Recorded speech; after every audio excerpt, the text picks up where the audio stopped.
Bismillah. Bismillah.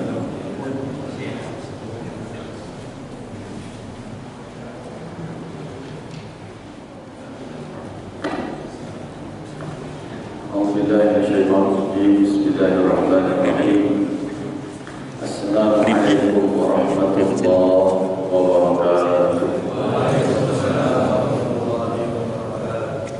Alhamdulillahirabbil alamin. Wal 'aqibatu lil muttaqin wa la 'udwana illa 'alal zalimin. Asyhadu an la ilaha illallah wahdahu la syarika lah. Iyyaka na'budu wa iyyaka nasta'in. Wa asyhadu anna sayyidana Muhammadan abduhu wa rasuluh al-mab'uts rahmatan lil alamin. Allahumma rabbana shalli 'ala sayyidina Muhammadin wa 'ala alihi wa sahbihi wa man tabi'ahu bi ihsan ila yaumiddin. Subhanaka la ilma lana illa ma 'allamtana innaka antal alimul hakim. La ilaha illa anta subhanaka inna kunna minadh dhalimin. Tibtum wa taba masyakum wa tabawwa'tum min al-jannati manzilan. Alhamdulillah, kita sampaikan pujian dan syukur hanya kepada Allah Subhanahu wa taala. Salawat dan salam kita hadiahkan kepada suri tauladan kita Nabi Muhammad sallallahu alaihi wasallam. Jemaah sekalian yang dimuliakan Allah Subhanahu wa taala, kita lanjutkan masih di ayat 27. Betul ya? Karena ini 4 ayat ini Pak bisa ayat ini istimewa, jadi bisa diulangi lagi poin-poin yang ayat 22 kemarin disampaikan diulangi. Baik. Bismillahirrahmanirrahim. Ya ayyatuhan nafsul mutmainnah. Wahai jiwa yang mutmainnah. Apa makna itminan? Jiwa yang mutmainnah itu adalah satu fasallama bi amrihi wattakala alaihi. Orang-orang yang selalu menyerahkan kepada Allah segala urusannya dan bersandarnya hanya kepada Allah. Yang pertama. Yang kedua, wa nafsul mutmainnah as-sakinatul muqinah. Orang yang tenang dan kemudian penuh dengan keyakinan. Jadi tenang itu sakit, dia enggak merasa kusuk, penuh dengan berpikir ya. Antara fikir dengan zikir itu berkolaborasi. Jadi kalau ngomong dia pikirin dulu. Kalau mengambil langkah, sikap, difikirkan dulu. Ya, yang tidak tergesa-gesa, yang tidak terasa kusuk, yang tidak kemudian panikan gitu ya. Sakit, kita tenang. Ya, seperti air ya, hening gitu. Nah, kemudian dengan kemungkinan keyakinan. Jiwa yang tenang itu jiwa yang yakin. Kullama asabaka lam yakun yukhti'ak wa akhfa'aka lam yakun yusibak. Kata Nabi, apa yang akan menimpamu tidak akan pernah tidak mengenaimu, dan apa yang tidak akan mengenaimu tidak akan pernah mengenaimu. Ya, jadi kalau sudah kata Allah kena, kena. Kalau kata Allah enggak, kalau kata Allah dapat, kalau kata Allah ketahan, ketahan. Allahumma la mani'a lima a'taita wa la mu'tiya lima mana'ta. Tenang saja. Ya. Karena di balik ketenangannya ada keyakinan bahwa semua sudah dalam genggaman kuasa dan tadbir pengaturan Allah Subhanahu wa taala. Fa'ayqanat anna Allah rabbaha, sebab dia yakin Allah sebagai Rabb-Nya yang menguasai dan mengatur serta tidak akan pernah tidak berbuat adil kepadanya dan kepada siapapun. Dengan kemahaadilan Allah dia yakin itu. Ya. Kemudian akhbarat sehingga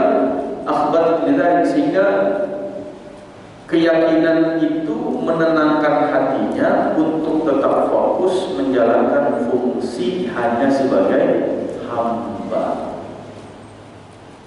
Masalahul jinni wal insa illa liya'budun. Kita di dunia ini sebentar sesaat, profesi utamanya adalah hamba Allah. Direktur itu profesi tambahan, ketua yayasan itu profesi tambahan, pengusaha itu, pedagang, lawyer, apapun profesinya itu semua profesi tambahan. Maka jangan sampai profesi tambahan menjadi yang utama. Kalau sudah menjadi utama, disitulah kegelisahan hadir. Ya. Pedagang hanya sekedar menjadi pedagang, insya Allah hatinya gelisah. Dari pedagang yang menomorsatukan profesinya sebagai hamba Allah, disitulah dia senang. Ya. Mendapatkan sesuatu berlimpah, tidak tidak bangga, tidak sombong, tidak OKB gitu ya. OKB itu orang kaya belakangan. Yang duluan banyak dari dia sebenarnya. Dia aja yang belakangan. Ketika ada kesempitan, nggak laku dagangannya nggak biasa saja, tenang saja. Jadwal buka toko buka, tutup toko, gitu. Karena dia memorsatukan profesinya sebagai hamba. Kemudian berikutnya kata Ibnu Abbas, al-mutmainnah bi thawabillah. Kenapa menjadikan jiwa itu tenang? Sebab dia yakin semua kebaikan itu pasti dapat balasan dari Allah. Mau manusia tak menghargai, tenang saja. Mau manusia tak ada dokumentasiin, tenang saja. Mau manusia yang membalasnya, tenang saja. Bahkan mau manusia menghujatnya sekalipun dia tetap tenang. Karena inna Allah la yuzlimu mithqala dzarrah wa in taku hasanatan yudha'ifha. Allah tidak mungkin menzalimi kebaikan atau amal seorang sebesar biji zarrah pun. Jika amalnya kebaikan, maka pasti Allah lipat gandakan. In taku hasanatan yudha'ifha. Jadi tenang saja. Ya. Semua kebaikan, pengabdian, ketaatan, amal soleh menenangkan hatinya karena yang dia cari hanya pahala dari Allah, pandangan Allah, ujian Allah, dan seterusnya. Itu kata Ibnu Abbas, tenang karena yakin dengan pahala dari Allah. Kemudian dari Mujahid mengatakan mutmainnah maknanya ar-radiyatu bi qada'illah allati 'alimat anna ma akhta'aha lam yakun yusibaha wa anna ma asabaha lam yakun yukhti'aha, yaitu selalu ridha dengan segala ketetapan Allah. Makanya Allah sudah sampaikan lewat ayat ini dan ayat-ayat berikutnya, yang membuat hati itu tenang adalah ya ayyatuhan nafsul mutmainnah, itu adalah radiyatan radiyah, harus selalu ridha.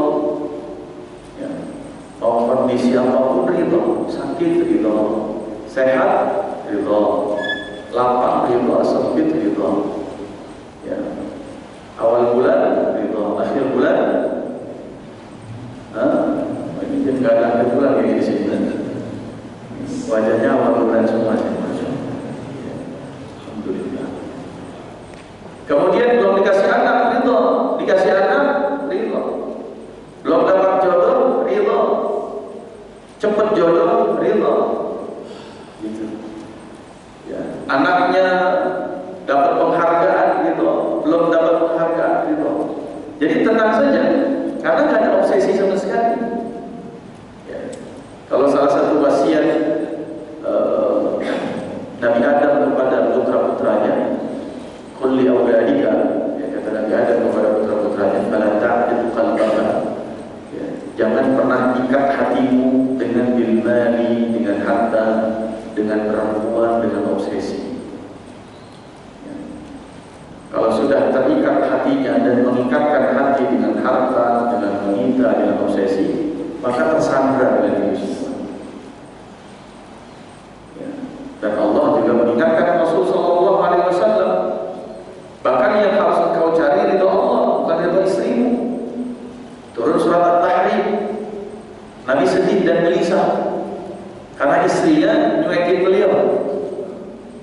Ya ayyuhan nabiyyu lima tuharrimu ma ahallallahu lak tabtaghi mardata azwaji. Kenapa kau sampai mengharamkan apa yang sudah Allah halalkan bagimu hanya untuk supaya istrimu ridha kepadamu? Engkau halalkan kurma, engkau haramkan kurma tasbih padahal sudah aku halalkan. Engkau haramkan wangi-wangian untukmu padahal sudah aku halalkan. Cuma gara-gara istrinya pada cemburu, ribut, berantem gitu kan. Sudah mulai saat ini saya nggak akan makan kurma lagi, saya nggak akan pakai parfum lagi. Allah tegur, jangan nyari begitu istri, cari itu Allah. Kalau nyari itu istri, nanti apa yang terjadi? Bisa dikeluarkan dari surga seperti Nabi Adam.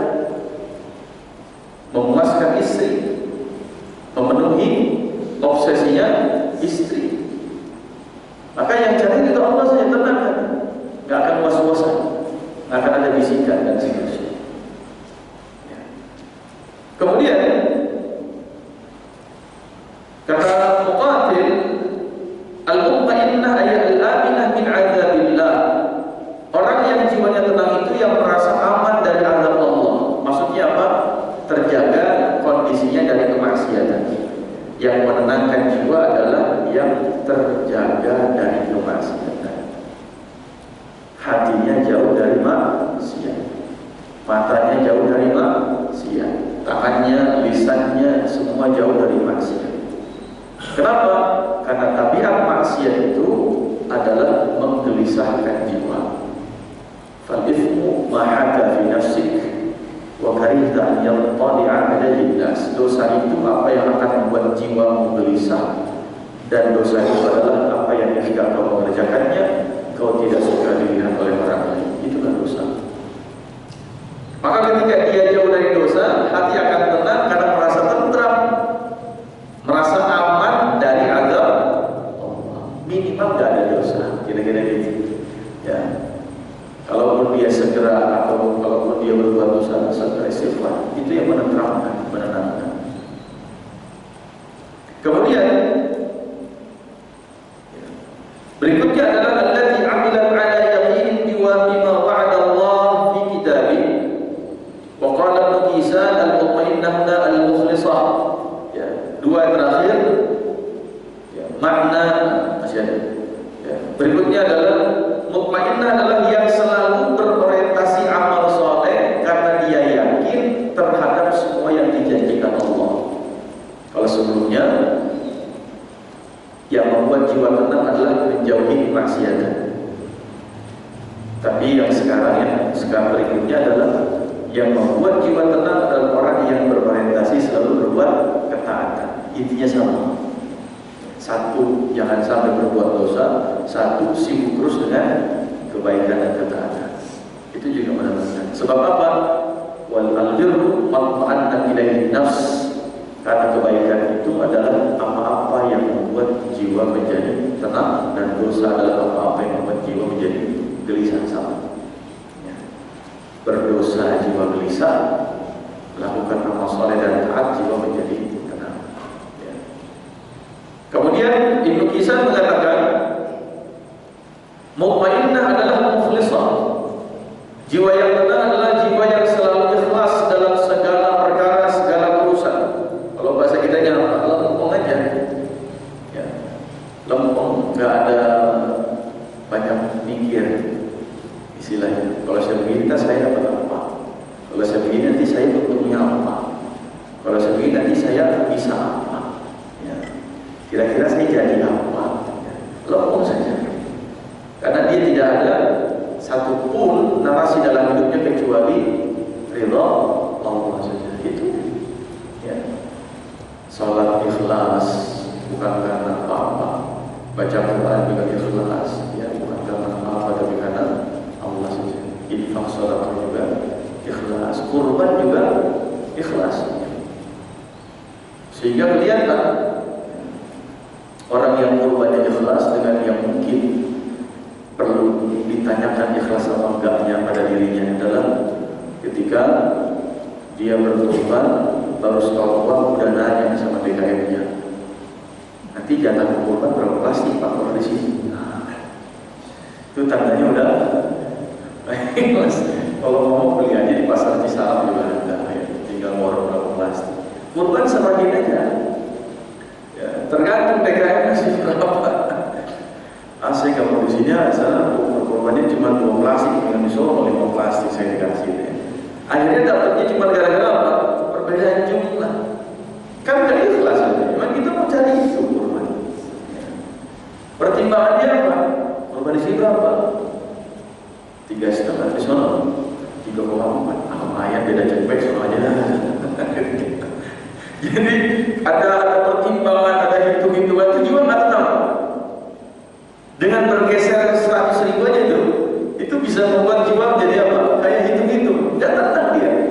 Ya. Ada di tulisannya.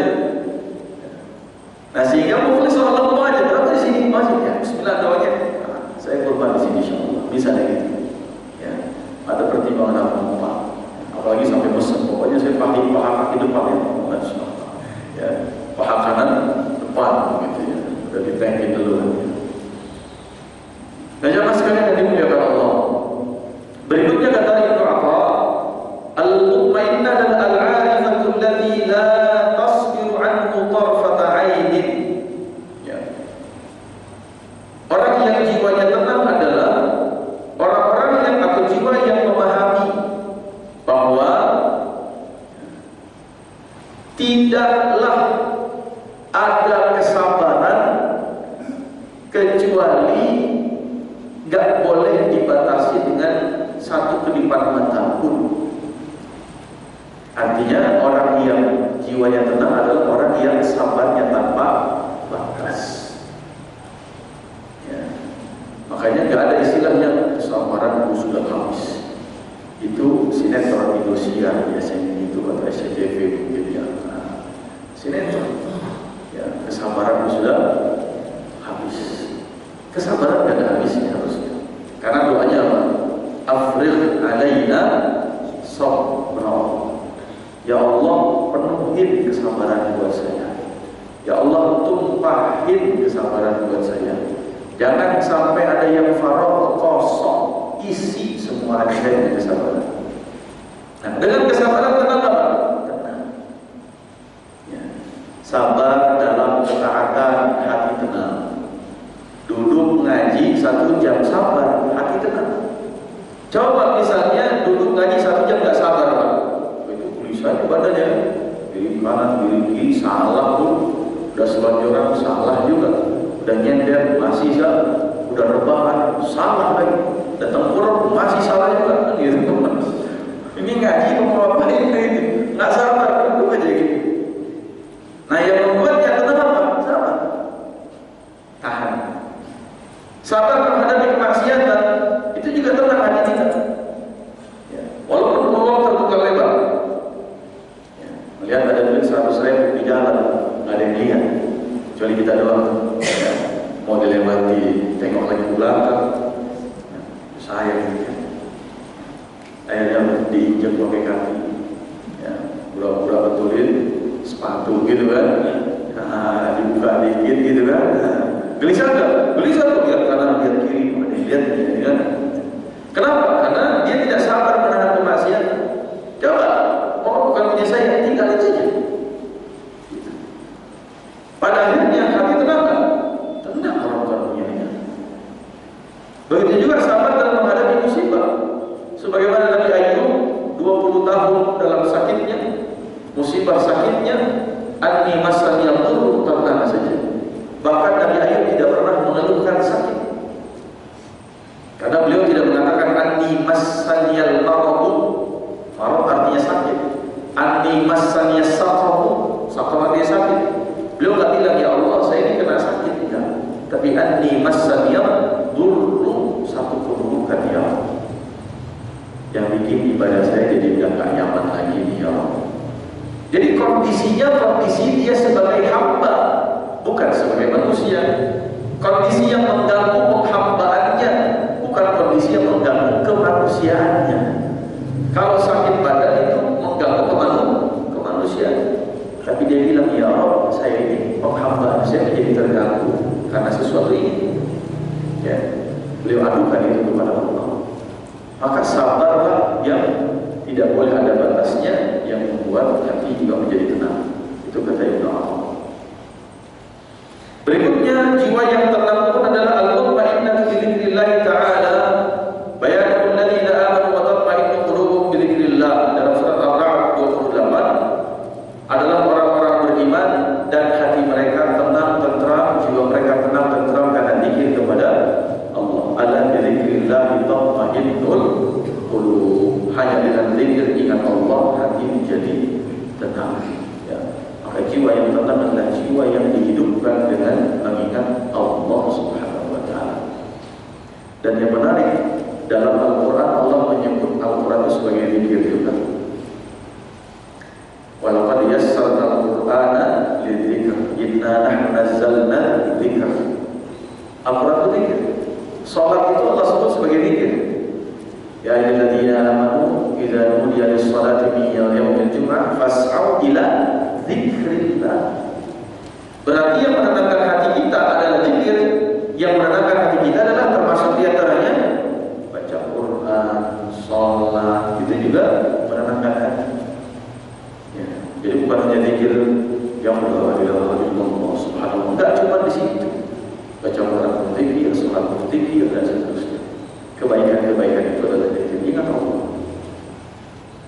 Kemudian jemaah sekalian, al-mutmainnatu bil iman al-musaddiqatu bil ba'ts was shawab. Yang menenangkan hati adalah keimanan terhadap hari kiamat. Ya.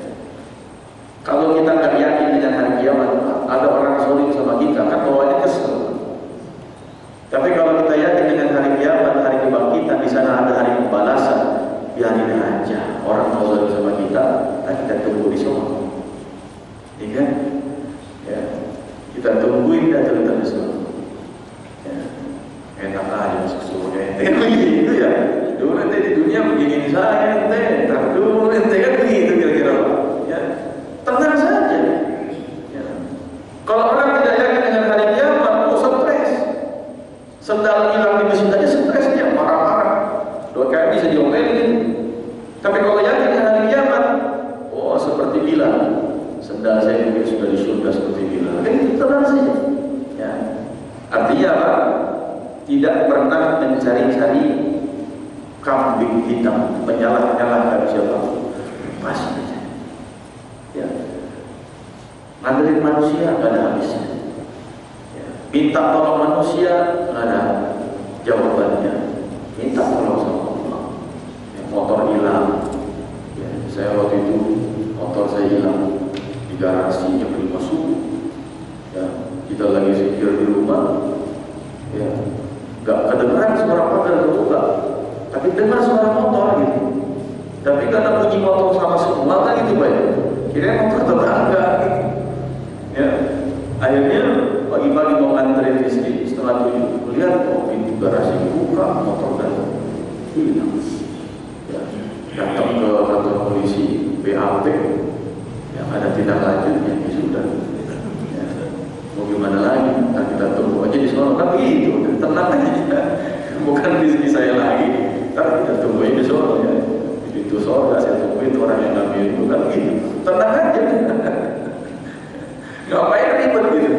Ya silakan kita meyakini itu supaya jiwa tenang, sehingga nggak ada balas dendam, nggak ada kemudian orang jadi mau menzalimi orang lain. Kalau semua pikirannya sama, nggak ada itu yang mau zalimi satu yang lain. Nggak ada orang yang mengambil harta orang lain. Nggak ada orang yang mau fitnah orang lain.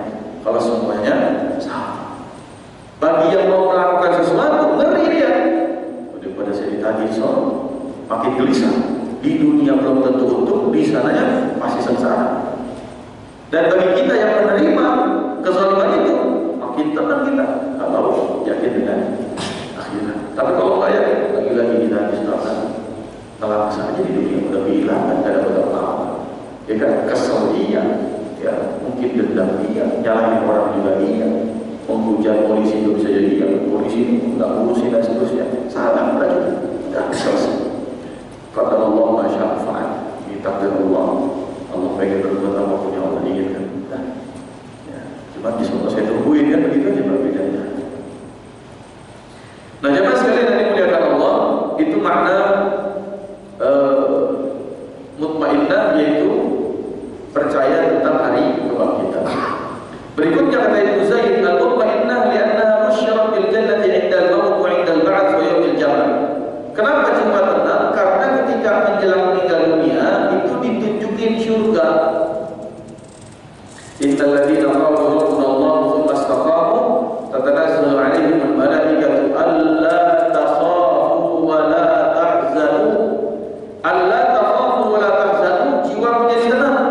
Wa abshiru bil jannati allati kuntum tu'adun, ditambah lagi dikasih kabar gembira dan surga, ditunjukin pula surganya, makin tenang, makin tenang. Berarti maknanya mau dapat jiwa yang tenang, alla takhafu wa la tahzanu wa abshiru bil jannah. Hidup ini tidak perlu ada yang ditakutkan, jangan pernah membawa kesedihan berlarut-larut dan selalu berorientasi surga. Ketakutan itu terhadap apa yang belum terjadi, kesedihan itu terhadap apa yang sudah terjadi.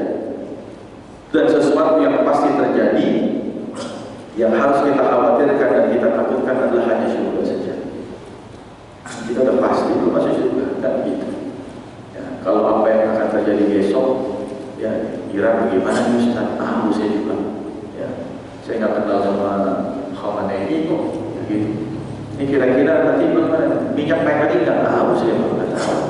Ya, katanya lagi dirumuskan harganya. Ya, gitu kan? Istilahnya begitu. Ya, Allah tahu. Kalau dari sekarang udah cemas-cemas, khawatir-khawatir, Pak, stres kayak. Wah, ingin naik. Jangan-jangan cilok jadi 10.001, ntar bisa jadi orang begini. Ya, Masya Allah. Sebelah udah tinggal ngomongnya doang kuat, agak ada isinya lagi. Ini gara-gara imbas harga naik semua. Akhirnya stres, Pak. Betul nggak? Tapi kalau tenang malah mau aja. Ada apa yang dimakan. Dimakan yang nggak ada. Seringan yang mengatakan yang sudah saya puasa. Tapi kan nanti nggak takut apa. Ya, besok makan apa ya? Nggak tahu besok kalau betul hidup kita. Kan begitu. Ya. Kalau ada dimakan, kalau nggak ada ya sudah. Ya, tinggal berkumpul jannah, kali ada sesuatu di sini yang begitu. Ya. Nah, jemaah sekalian, maka jangan pernah merisaukan hari esok. Allah bilang hari esok itu hanya Allah yang tahu. Wa ma tadri nafsun madza taksibu ghadan. Tentang hari esok itu cuma Allah yang tahu. Malaikat aja nggak tahu, Israfil nggak tahu, Israil nggak tahu, Mikail nggak tahu. Ya, 4 malaikat mengatur urusan makhluk, Jibril, Mikail, Israfil, jadi nggak ada yang tahu. Kapan nurunin hujan nggak ada yang tahu. Kapan disuruh nyalurin rezeki Mikail nggak ada yang tahu. Kapan disuruh nyusah kakala nggak tahu. Siapa yang bakal nanti Israel juga nggak. Nah, ya kalau malaikat yang nggak tahu, ngapain kita nyari tahu, Pak? Ngapain kita merisaukan sesuatu yang di luar jangkauan pengetahuan kita? Nah, kalau orang zaman sekarang bilangnya mental health issue itu terganggu karena biasanya orang overthinking, terlalu pikirin segala sesuatu, semua dipikirin. Ya. Pusing nggak Pak kira-kira? Pusing. Ya. Rumah tangga orang dipikirin juga sebenarnya, anak tetangga dipikirin juga tuh banget, tetangga banget ya. Dipikirin juga anak tetangga orang. Ya. Profesi orang dipikirin juga, akun Instagram orang dipikirin juga, misalnya. Semua dipikirin, betul? Gelisah tidak? Gelisah. Membanding-bandingkan hidup kita dengan orang lain. Gelisah. Ya. Kenapa ya saya nggak kayak dia? Nah, pertanyaannya kenapa dia nggak kayak ente? Kan itu dibalikin aja. Ya. Kalau kenapa kita tidak seperti dia? Pusing, Pak. Tapi jawab, kenapa sih dia nggak kayak ente? Nah, gitu. Ya masing-masing sudah ketetapannya, nggak akan tertukar. Nah, usilasi wa iyyakum, maka menghindari kekhawatiran, kemudian memandang luka berkepanjangan, dan kemudian tidak punya orientasi surga, itulah yang membuat gelisah. Sebaliknya, menghilangkan kekhawatiran, kemudian menghapus luka yang berlalu, dan kemudian orientasi surga, itulah yang menenangkan jiwa kita. Berikutnya, Warahmatullah ibn Buraidah an Nabi qala ya'ni nafs Hamzah wa sahih annaha 'amatun fi kulli nafsin mu'minin mukhlisin ta'i'. Ada satu riwayat mengatakan yang dimaksud dengan ya ayyuhan nafsul mutmainnah adalah perkataan kepada jiwanya Hamzah bin Abdul Muttalib. Ya, paman Nabi yang sejak awal sudah menjadi tamengnya Rasul sallallahu alaihi wasallam, yang membela Rasul sallallahu alaihi wasallam. Ja'far bin Abu Thalib dia masih warangkap, masih sepupu Rasul sallallahu alaihi wasallam, tapi yang terdekat tentu ya, yang terdekat mengasuh Rasul adalah paman. Ayah tidak ada, kemudian kepada siapa? Para pengasuhnya dari mulai Halimatus Sa'diyah, kemudian Fatimah bintul Asad, kemudian balik lagi pada Aminah, kemudian dilanjutkan oleh Abdul Muttalib, kemudian kepada Abu Thalib. Nah, ketika di fase paman, paman ini di antara paman-paman Rasul sallallahu alaihi wasallam yang termasuk secara lantang memandangkan keislamannya siapa? Hanya Hamzah. Abbas bin Abdul Muttalib tidak melantangkan keislamannya. Beliau menyembunyikan. Makanya ketika Nabi SAW sudah hijrah, Abbas masih di Mekah. Orang-orang nggak tahu. Dan Abbas membocorkan kondisi Mekah ke Madinah.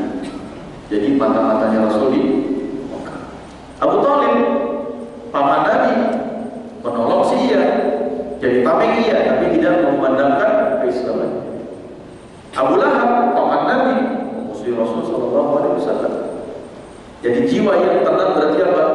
Jiwa yang seperti Hamzah yang melakukan pembelaan terhadap Rasul sallallahu alaihi wasallam, berada di belakang Rasul dan batin. Ya, mengikuti Rasul, membela Rasul, melindungi kehormatan Rasul sallallahu alaihi wasallam dan seterusnya. Dan memandangkan tentang keislaman kita, berani mengatakan saya muslim, saya umat Rasul sallallahu alaihi wasallam. Itulah yang menenangkan. Ya. Tetapi sebagian besar ulama mengatakan tidak. Ayat ini adalah umum untuk seluruh jiwa beriman yang mukhlis, yang ikhlas dan taat. Faqala Al-Hasan Al-Basri, berkata Al-Hasan Al-Basri, "Inna Allah Ta'ala idza arada an yaqbida ruha 'abdihi al-mu'min." Ketika Allah hendak mencabut ruh seorang hamba yang beriman, itma'annat an-nafsu ila Allah, maka jiwa yang merindukan Allah akan tenang. Wa ma'annallahu ilaiha, dan Allah pun yang dirindukan akan menerima dengan nyaman. Dalam hadis lain, misalnya, man ahabba liqa Allah, ahabba Allah liqa'ah, wa man kariha liqa Allah, kariha Allah liqa'ah. Siapa yang pengen ketemu Allah, Allah juga pengen ketemu dia. Siapa yang enggak pengen ketemu Allah, Allah juga enggak pengen ketemu dia. Apa maknanya? Semakin kita pengen ketemu Allah, semakin Allah pengen ketemu kita, maka sakaratul mautnya cepat, mudah. Semakin kita nggak pengen ketemu Allah, maka Allah juga nggak pengen ketemu kita, maka dibuat sakaratul mautnya lama dan sakit. Maka jiwa yang tenang siap ketemu Allah adalah jiwa yang selalu rindu untuk bertemu Allah Subhanahu wa Ta'ala. Ya, bahkan kalau perlu minta seperti doanya Nabi Yusuf, tawaffani muslimah wa alhiqni bis-shalihin. Ya Allah, wafatkan aku dong sebagai seorang muslim dan sertakan aku bersama orang-orang saleh. Ya. Kenapa Nabi Yusuf mengatakan dengan doa itu? Karena beliau ingin segera ketemu Allah, sebab laqad takamalat alaihi ni'am wa syamalat lahu asyukur. Telah sempurna segala kenikmatan, telah kemudian sempurna segala bentuk kesyukuran, maka beliau ingin mengucapkan terima kasih kepada Allah, langsung pengen ketemu. Makanya beliau rindu ingin wafat, karena yakin di balik wafatnya ketemunya sama Allah. Semua nikmat sudah Allah kasih, sempurna nikmat Allah kasih kepada Yusuf alaihissalam. Keturunannya Nabi, ya, wajahnya ganteng, kemudian jadi raja, ya, kemudian istrinya cantik, ya, apa yang beliau gak dapatkan? Maka beliau minta, ya Allah, wafatkan aku. Saya pengen ketemu engkau, saya pengen ucapkan terima kasih. Ya, bagaimana kita merindukan itu? Sampai pada tahap, ya Allah, saya pengen ketemu engkau. Itulah yang menandakan jiwa, merindukan mati. Kemudian waqala Amr bin As, berkata Amr bin As, idza tuwfiya al-mu'min arsalallahu ilaihi malakain wa arsala ma'ahuma tuhfatan minal jannah. Ketika Allah ingin mewafatkan seorang mukmin, maka Allah utus dua malaikat, dan dua malaikat tadi membawa satu kado dari surga.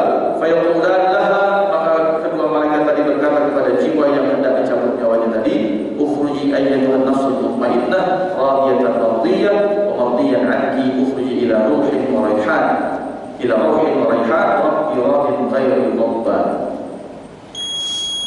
Keluarlah wahai jiwa yang tenang dengan ridha dan ridhai, keluarlah menuju tempat yang penuh dengan wewangian. Sesungguhnya Tuhanmu telah ridha kepadamu tanpa murka. Fatakhruju ka'atiyadi rihil misk wa jada ahadun min anfihi 'ala Allah.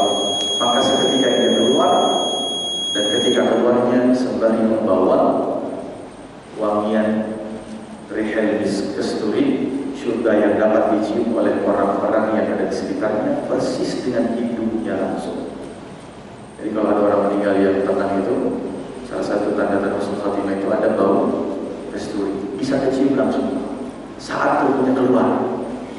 Bukan saat sudah lama meninggal di rumah sakit, dibawa ke rumah, wanginya di rumah. Nah itu biasanya menyandang baunya.